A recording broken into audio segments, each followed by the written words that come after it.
You know, a famous YouTuber, Steve Dangle, um, wrote a book about his Toronto Maple Leafs fandom. The title was fittingly called "This Team is Ruining My Life." The Yankees are not ruining my life, not in a bit. I do enjoy being a Yankees fan. However, I have come to terms the last few days that being a Yankees fan is not good for my mental health. At least it has the tendency not to be. And it sounds like I'm joking, but I'm honestly serious. Um, it, it just bothers me so much that this team could win 13 games straight and yet go on to win only 3 games out of the 15 games that we play after that. And the epicenter of this skid was a 4-game loss to the Blue Jays, where the Yankees didn't have the lead once. And I just didn't know, I really didn't know how to handle it. And I really did not know how to handle that loss, and I took it out on a Blue Jays fan on Twitter. And I just really went after, but as a result, I lost my account got suspended because of it. So I find myself thinking that the combination of the Yankees and Twitter is just a mess for me mentally. So that's a big if my appeals go through, I'll probably won't tweet about the Yankees as much, because it'll be better for me, and because I can get very heated and triggered about certain things. But it's been a nightmare. When we won 13 in a row, the Yankee universe was elated.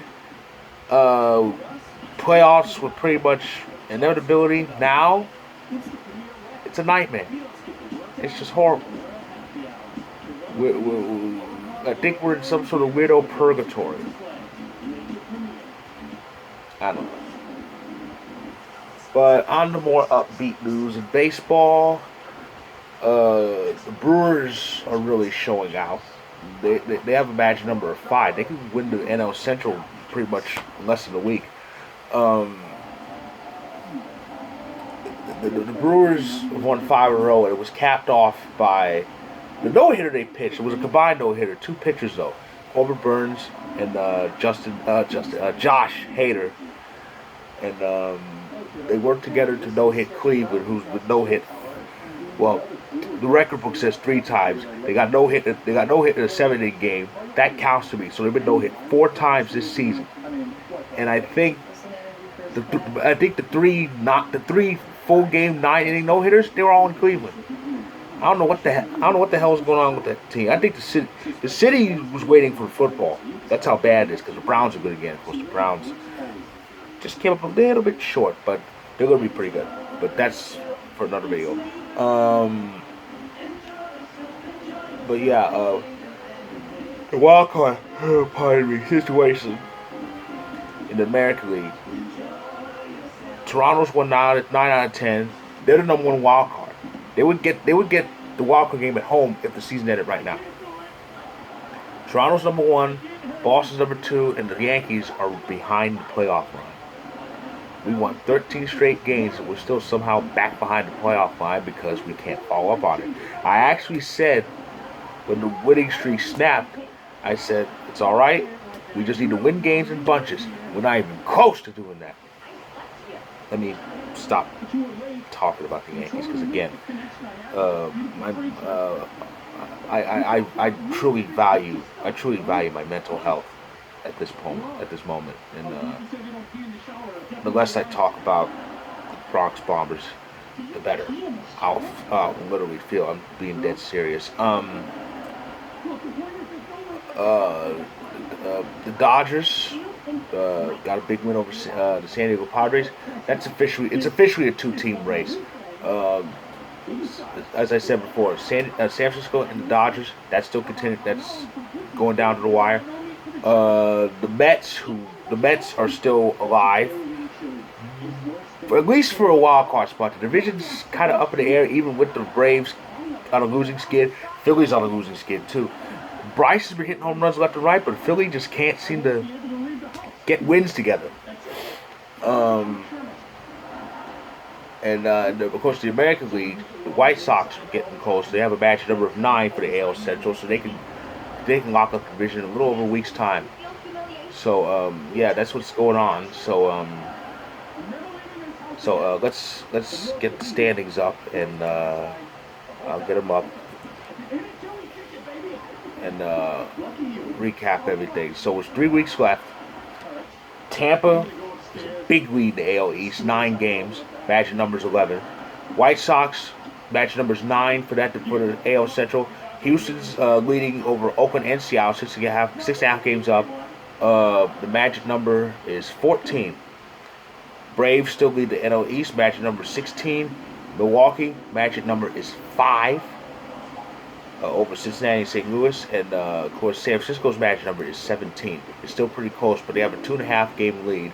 They're getting a bit of separation for the Dodgers. The wild card, as I said before, Toronto has number 1 wild card. Boston's number 2. Yankees are a game out.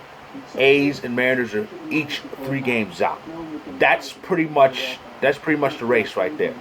It's a 5-team race for those 2 spots because the other teams are pretty much out of it. The National League, the Dodgers and Cincinnati. Cincinnati's above the playoff line. Oh, wait a minute. You know, it should be San Diego ahead because San Diego's one ahead in the loss column, but behind. It's weird, but the standings have Cincinnati above the playoff line, but it's neck and neck between them and the Padres for that second spot. The Dodgers, yeah, whoever finishes second in the West is going to end up as the number 1 wild card. So, as for the rest of the race. The Cardinals are 1 game out. Philly's 2.5 games out. The Mets are 3 games out. The Mets are still alive in this at 72-72. So yeah, it's gonna be interesting. It's gonna be interesting to see how the races play out with 3 weeks left of the season. And with that finishes my recap of the latest week in development.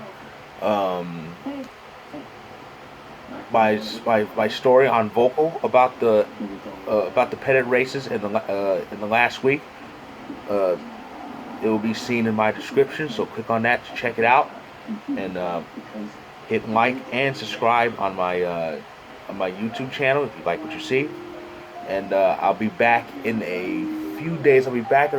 to recap opening week in the NFL. Football is back, so stay tuned.